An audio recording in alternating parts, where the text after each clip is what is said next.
Goodbye.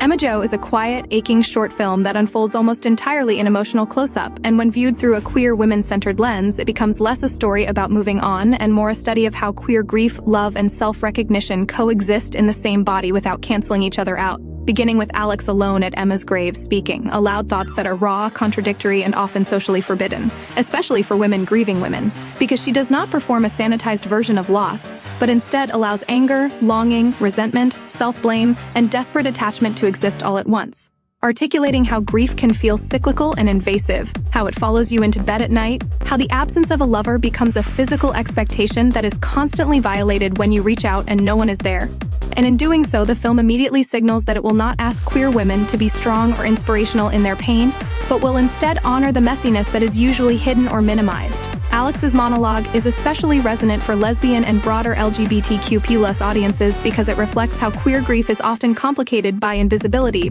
by the fear that loving too openly or mourning too loudly will invite judgment, and by the internalized belief that one must justify the depth of loss. And her confession that she sometimes hates Emma for leaving even while loving her desperately pushes against the cultural pressure to canonize the dead, and instead affirms that real love includes anger and unfinished conversations.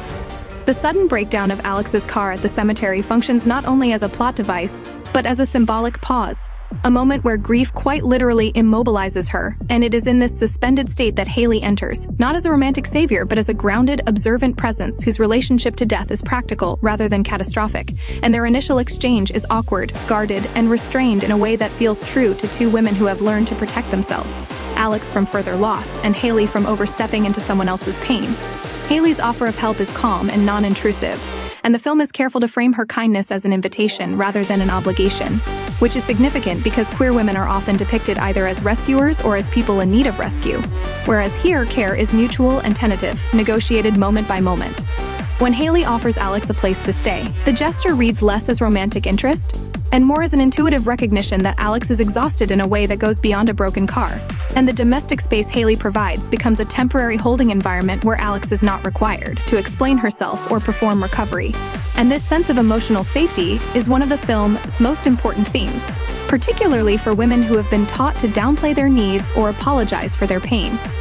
The conversations that follow about origins, migration, work, and the meaning of place are deceptively simple, yet they allow the two women to position themselves in relation to stability and belonging, with Haley rooted in the cemetery yet finding peace there, and Alex constantly in motion as a pilot yet emotionally stranded. And this contrast highlights a core tension in queer storytelling, the difference between physical movement and emotional progress, between escape and healing.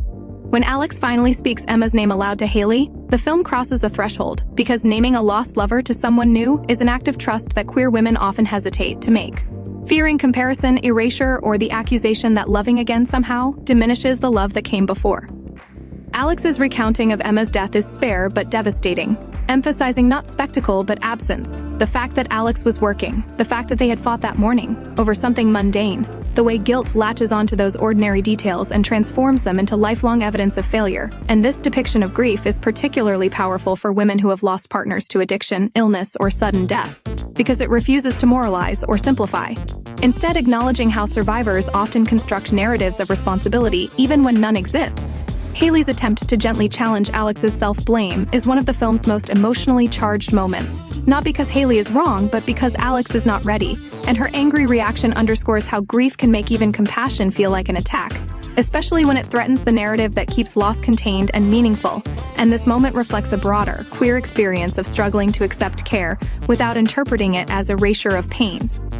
The film does not punish either woman for this conflict, but allows space for apology, reflection, and recalibration, showing a level of emotional maturity that is often denied to queer female characters who are frequently trapped in cycles of tragedy without growth. The next morning's reconciliation is quiet and unceremonious, yet it carries enormous weight because it models accountability without melodrama, demonstrating that intimacy between women can include disagreement and repair, and that repair itself can be a form of love.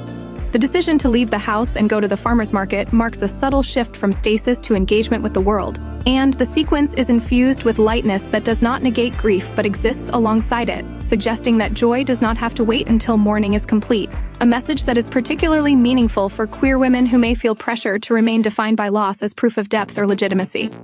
Haley's insistence on small pleasures, on food, people watching, and shared experiences is not about distraction, but about reintroducing Alex to the sensory world. And the film frames this as an act of care rather than avoidance. As the two women grow closer, their attraction is communicated through tone, proximity, and shared vulnerability rather than overt physicality, which allows the connection to feel earned and respectful of Alex's emotional state. And this restraint is crucial in a landscape where lesbian relationships are often either hypersexualized or stripped of desire entirely. The conversation about sexuality and self-recognition is one of the film's most affirming moments, as Alex describes seeing herself reflected in media and knowing, without question, who she was. While Haley recounts a slower awakening rooted in a specific relationship and a shared journey, and by placing these narratives side by side, the film validates multiple paths to queer identity without hierarchy, acknowledging that certainty and discovery are both legitimate and often coexist within the same community.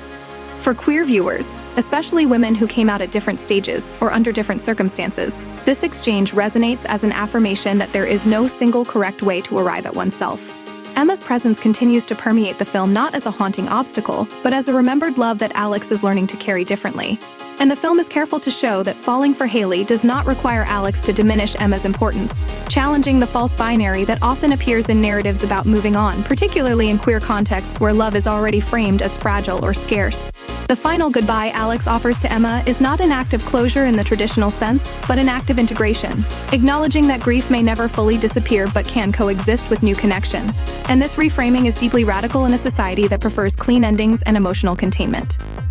The film's refusal to sensationalize queer love, to turn Alex and Haley's relationship into either tragedy or spectacle, directly challenges the discomfort that still surrounds women loving women, a discomfort rooted in patriarchal anxiety about female autonomy, emotional depth, and intimacy that does not center men. And by presenting queer love as ordinary, thoughtful, and emotionally complex,